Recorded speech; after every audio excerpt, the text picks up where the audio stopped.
What's up guys, I'm Melanie Morrison, personal trainer and nutritionist, and we're still talking about feet. A couple weeks ago I did a video on benefits of barefoot, and I wanted to do a continuation of that because there are so many benefits.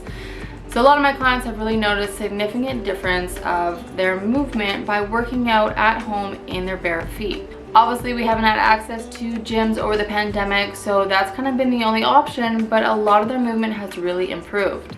And if you haven't checked out my other video on benefits to barefoot, I highly recommend that to kind of catch you up to speed. And I really cover everything of why it's beneficial and exercises you can also do to improve your strength and movement.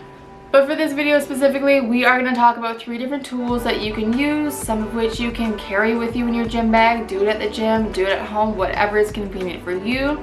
All of which these tools are to improve the strength in your feet and release a lot of tension, which will help a lot of flexibility in your feet.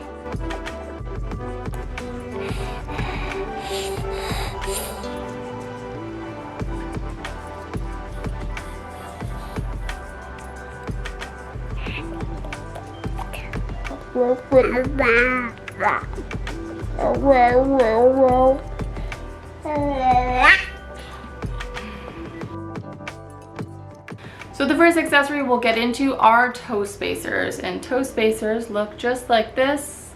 You slip your toes in there and you move around.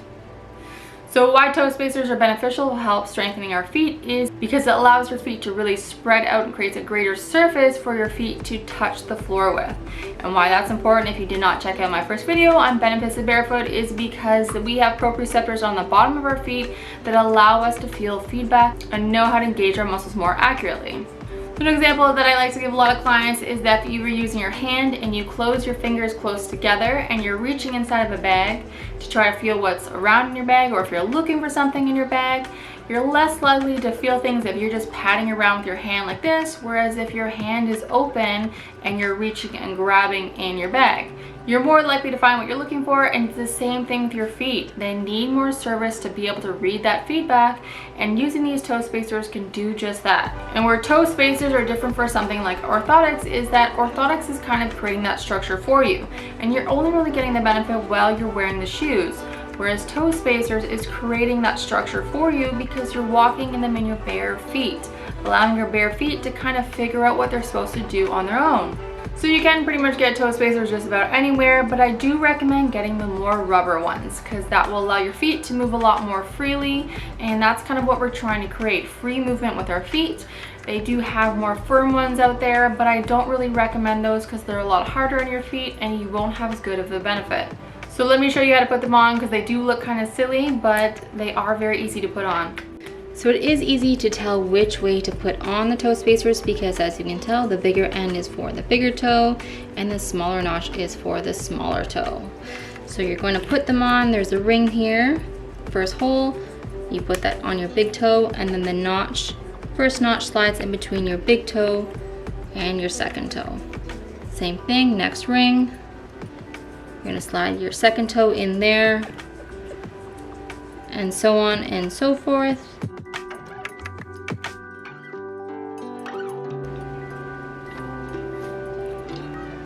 So you're going to end up with something that looks like this.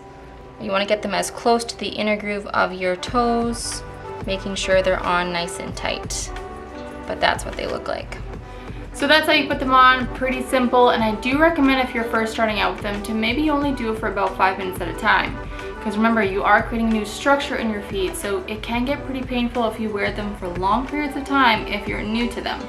So maybe start out with 5 minutes at a time and then work your way to 10, 20, 30 minutes until you're eventually working out with them or you're wearing them mostly throughout the day. Toe spacers are definitely more common now, but where we typically get ours are the Foot Collective.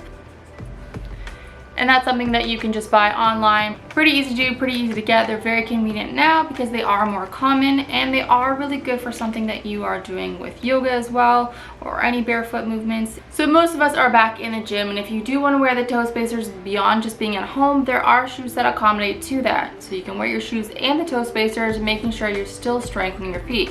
And I'll go over a couple of shoe ideas later on in the video. So the next accessory on the list is a lacrosse ball. And a lacrosse ball is something that you can get at pretty much any sports goods store.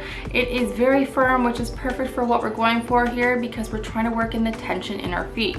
So if you're someone who wears dress shoes all day long or someone who commonly gets plantar fasciitis, this is a perfect one for you because it really helps to ease in the tension in your feet. So we have 6 trigger points in our feet, and that's what we're going to utilize with this ball is by stepping on those trigger points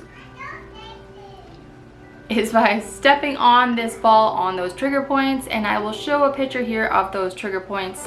And basically what you're going to do is you're going to flex and extend your toes, kind of hold on that spot, let your foot kind of sink into the ball on those trigger points to help to release a lot of that tension.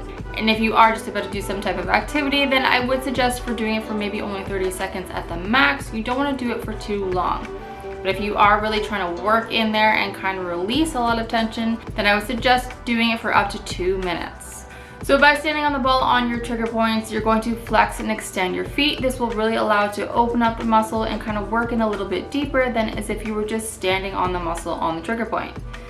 And once you work on one area, flexing and extending your feet and maybe even holding for a little bit, you'll then move on to the next trigger point. You can work through each of the 6 trigger points, but if there are specific areas that call for more attention, then maybe spending a little bit more time there if you don't have the time to do all 6. And as mentioned, if the lacrosse ball is a little bit hard to start with, then definitely go with the tennis ball.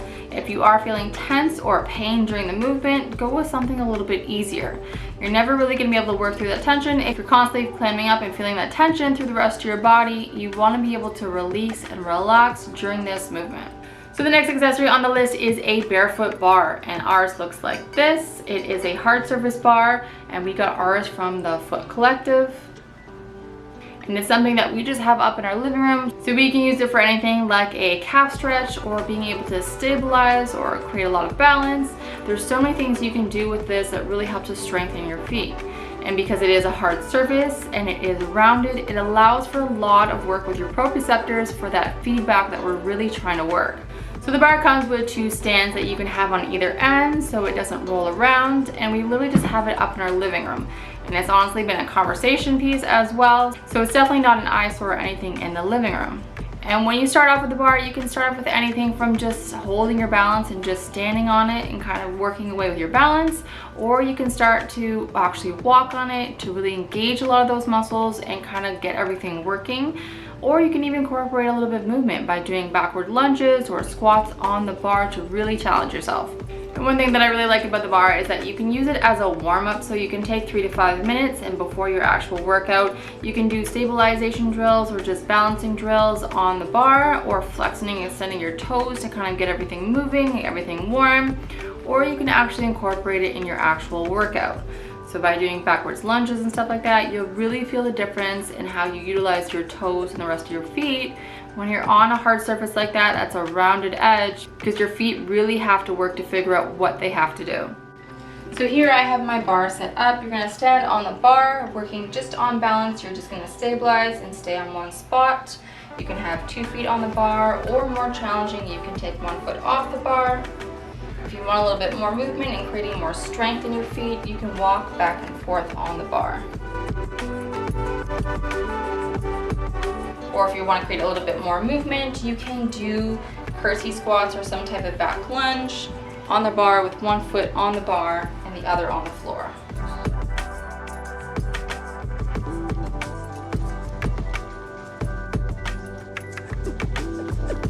So whether you're a beginner or more advanced, there is tons of things you can do with the bar to help strengthen your feet. And it's really just about taking the time to do it and really letting your feet do the work. So the last and final accessory that I'll give you is shoes. And this is more of an obvious one, and I've probably butchered this conversation to death, but I do think it is super important to find shoes that are flexible, that have a wide toe space to really be able to spread out your toes, and have a very minimalist sole so you can really get that feedback from the ground. And I believe last video I was actually showing my husband's shoe of a shoe not to wear, and apparently creasing a man's shoe is highly offensive. So these are my favorite shoes to work out in, and because there is so much room, and if you do want to use the toe spacers, these are the perfect shoes to use because you'll have lots of room to be able to put them in the shoes. And I do notice even with myself when I am wearing these shoes and I'm working out, I'm able to engage my glutes and my core a lot more because my big toe is able to do a lot more work. So there you have it. Those are my top 3 accessories that you have to strengthen your feet. And if you have any more questions, please leave a comment below or hit me up at Hungry Elephant on Instagram, or you can even check out my latest video on benefits to barefoot where we go into even more detail as to what those benefits are. Please like and subscribe if you want more content. And again, my name is Melanie Morrison.